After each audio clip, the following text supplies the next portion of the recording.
Reimbursement reverse ఫీజుల పథకానికి మంగళం. చదువు కొనాల్సిందే. ఏది చదువును కొనాలట.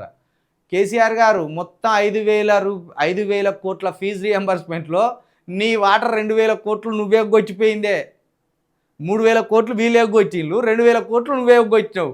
మళ్ళా సిగ్గు లేకుండా నీ పేపర్ తోటి ఈ ఖడ్గం పట్టుకొని రేవంత్ రెడ్డి పిల్లలను చంపేసినట్టు, పిల్లలు ఆ బుక్కులది పారాషూట్ లెక్క వేసుకొని ఎగిరినట్టు ఏం వార్తలే, ఏం ఫోటోలే. ఇది 5,000 కోట్ల ఫీజు రియంబర్స్మెంటు కాలేజీ యాజమాన్యాలకు ఎగ్గొచ్చిన ప్రభుత్వాలు 2.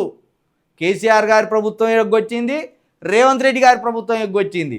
వీళ్ళు ఒకరు సక్కంపోస కాదు, పోలు మంచోళ్ళు కాదు, పోలు షెడ్డోళ్ళు కాదు, ఇద్దరు డేంజరే. ఇద్దరు పేద విద్యార్థుల మీద ఇప్పుడు కోట్ల భారం వేసిన వాళ్ళే మీరు. అది మర్చిపోకుర్రి. ఇక నుంచి విద్యార్థుల ఫీజులు చెల్లించాలి. అట్లా అనలేతి ఇక్కడ సిగ్గు అనిపించలేదు. ఇక్కడ కోర్టు హెచ్చరించింది. కోర్టు హెచ్చరించినప్పటికీ కూడా నీ ఇష్టానుసారంగా వన్ సైడ్గా వార్తలు రాసుకొస్తే ఎట్లా? నమస్తే తెలంగాణ ఎట్లా?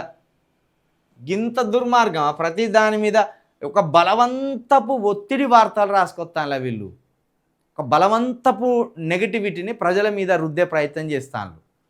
ఈ కేసీఆర్ గారికి సంబంధించిన సోషల్ మీడియా, ఈ బీఆర్ఎస్ పార్టీకి సంబంధించిన సోషల్ మీడియా, నమస్తే తెలంగాణ పేపర్ ఒకటి, తెలుగు స్క్రైబ్ ఒకటి, ఇదే టీ న్యూస్ ఒకటి, అటుపోతే మిర్రర్ టీవీ అని, ఆద్య టీవీ అని, ఒక 200 యూట్యూబ్ ఛానళ్ళు ఉన్నాయి కేటీఆర్ చేతుల. ఈ 200 యూట్యూబ్ ఛానళ్ళకి యజమాని ఎవడు? ఆంధ్రోడు. మళ్ళీ అంటే వాని చేతిలో పెట్టిండు ఛానల్ అని.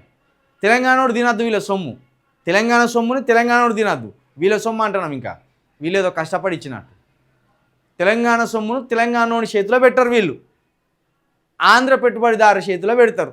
పెట్టుకి అది దోసుకోరంటారు. ఆఖరికి యాడ్స్ కూడా ఆంధ్రోళ్ళ చేతుల్నే, ప్రాజెక్టులు కూడా ఆంధ్రోళ్ళ చేతుల్నే. ఒక్క పైసా తెలంగాణ చేతిలో పెట్టలేరా? ఎందుకు తెలుసా? తెలంగాణోడు బాగుపడితే బలపడితే మన పని చేస్తాడు వాడు అనేది వీళ్ళకి తెలుసు.